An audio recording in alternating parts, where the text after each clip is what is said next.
आज हम लोग करने वाले हैं Bihar board class 11th home science chapter 1 के वीडियो नंबर 2।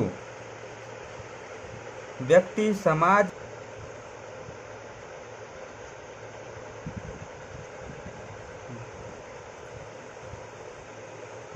समाज की एक महत्वपूर्ण सामाजिक इकाई है। मानव पारिस्थितिकी और जीव और परिवार विज्ञान में शिक्षण अधिगमन प्रक्रिया का समयांकित मार्ग अपनाया गया है। सबसे महत्वपूर्ण बात यह है कि इनमें परिवार के सदस्यों के रूप में मानव और समाज के पर्यावरण के बीच पारस्परिक क्रियाओं को भी समझाया गया है। इनकी पारिस्थितिकी के साथ संबंध बताता है। जिसके अंतर्गत मनोवैज्ञानिक, सामाजिक, सांस्कृतिक और आर्थिक संसाधन शामिल है। इस पाठ्यक्रम में किशोर अवस्था पर विशेष रूप से ध्यान दिया गया है, क्योंकि इस अवधि को एक व्यक्ति के जीवन का निर्णायक मोड़ माना जाता है। इस प्रकार आप जानेंगे कि किशोर किस प्रकार अपनी समझ का विकास करते हैं और भोजन तथा अन्य संसाधन, कपड़े और पोशाकें और संचार आदि उनके जीवन में क्या भूमिका निभाते हैं। मानव पारिस्थितिकी और परिवार विज्ञान से मिलता जुलता एक अन्य विषय गृह विज्ञान है। इसे उच्चतर या माध्यमिक और विश्वविद्यालय स्तरों पर देश के विभिन्न भागों में उसी शीर्षक के नाम से पढ़ाया जाता है।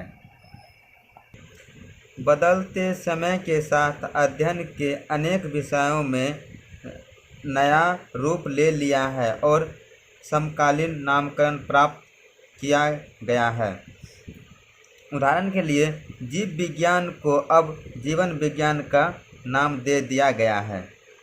स्कूल स्तर पर गृह विज्ञान की विषय वस्तु के आधुनिकीकरण की आवश्यकता थी और मुख्यतः घर और पारिवारिक रूप से लड़कियों और महिलाओं द्वारा किए जाने वाले कार्यों से मुक्त कराने के लिए इसे एक नया शीर्षक दिया जाना था।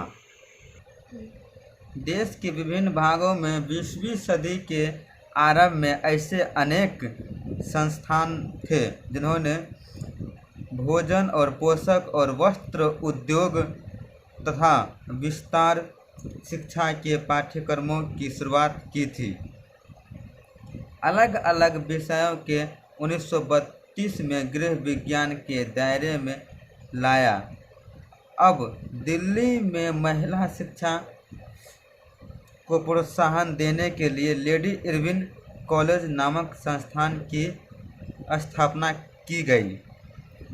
यह ब्रिटिश राज से भारत की स्वतंत्रता के पहले का समय था, जब कम लड़कियां विद्यालय जाती थीं और महिलाओं के उच्च शिक्षाओं के शायद ही कोई संस्थान मौजूद थे।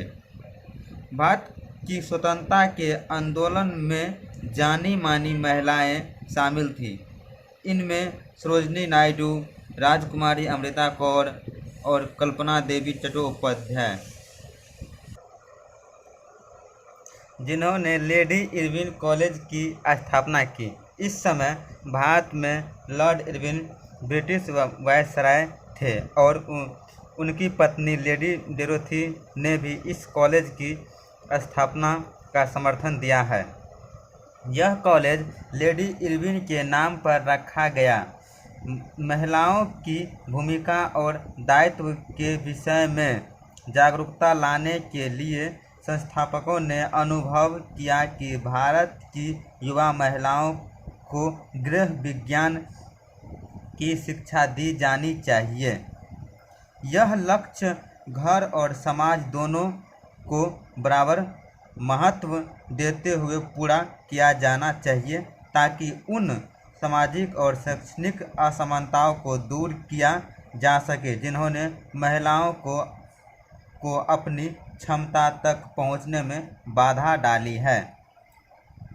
यह गृह विज्ञान का अर्थ एवं परिभाषा।